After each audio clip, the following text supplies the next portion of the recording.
How do I determine what type of exception occurred?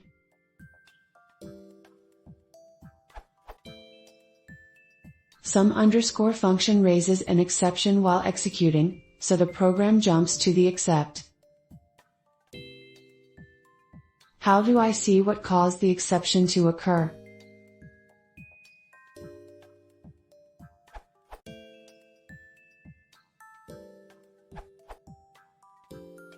The other answers all point out that you should not catch generic exceptions, but no one seems to want to tell you why, which is essential to understanding when you can break the rule. Here is an explanation. Basically, it's so that you don't hide the fact that an error occurred. The specifics of the error that occurred, error hiding anti-pattern. So as long as you take care to do none of those things, it's okay to catch the generic exception. For instance, you could provide information about the exception to the user another way, like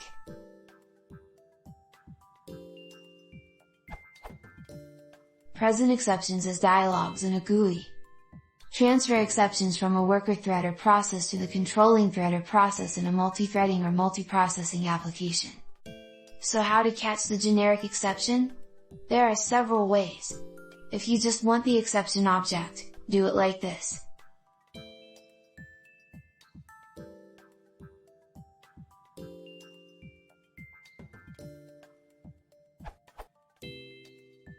Make sure message is brought to the attention of the user in a hard-to-miss way.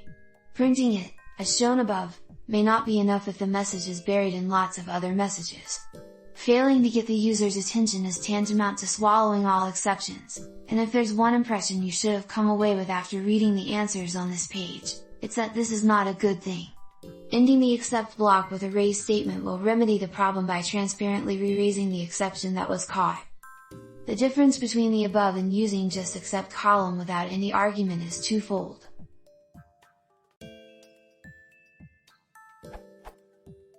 A bare except column doesn't give you the exception object to inspect. The exception system exit, keyboard interrupt and generator exit aren't caught by the above code, which is generally what you want. See the exception hierarchy. If you also want the same stack trace you get if you do not catch the exception, you can get that like this, still inside the except clause. If you use the logging module, you can print the exception to the log, along with a message, like this.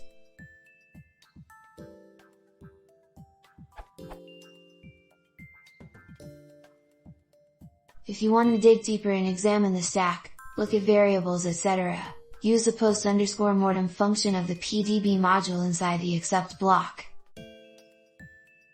I found this last method to be invaluable when hunting down bugs.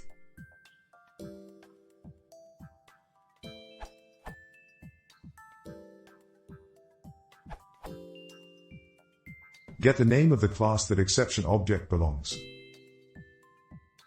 And using print_exc function will also print stack trace, which is essential info for any error message.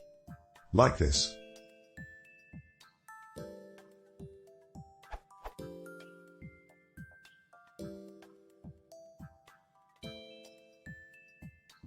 You will get output like this.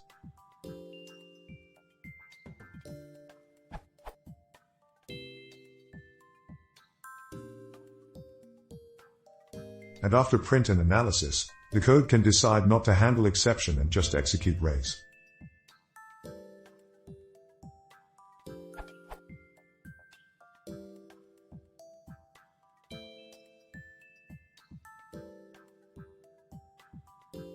Output.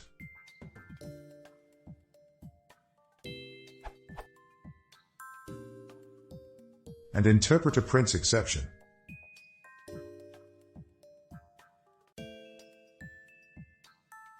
After raise, original exception continues to propagate further up the call stack. Beware of possible pitfall. If you raise new exception, it carries new, shorter, stack trace.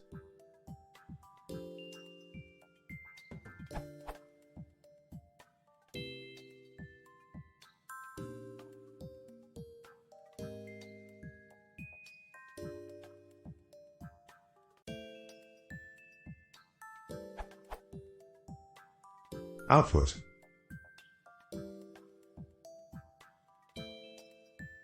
Notice how traceback does not include calculate function from line 9, which is the origin of original exception E.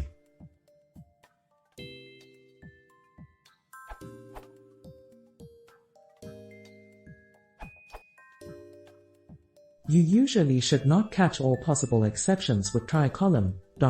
except as this is overly broad. Just catch those that are expected to happen for whatever reason. If you really must, for example if you want to find out more about some problem while debugging, you should do.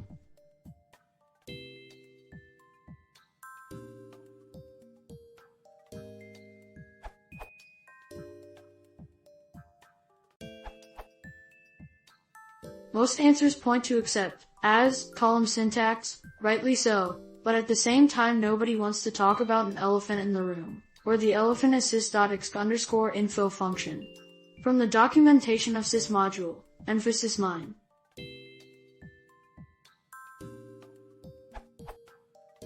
This function returns a tuple of 3 values that give information about the exception that is currently being handled. If no exception is being handled anywhere on the stack, a tuple containing 3 none values is returned. Otherwise, the values returned are type, value, traceback. Their meaning is, type gets the type of the exception being handled, a subclass of base exception. Value gets the exception instance, an instance of the exception type. Traceback gets a traceback object. See the reference manual, which encapsulates the call stack at the point where the exception originally occurred. I think the sys.exc_info could be treated as the most direct answer to the original question of how do I know what type of exception occurred?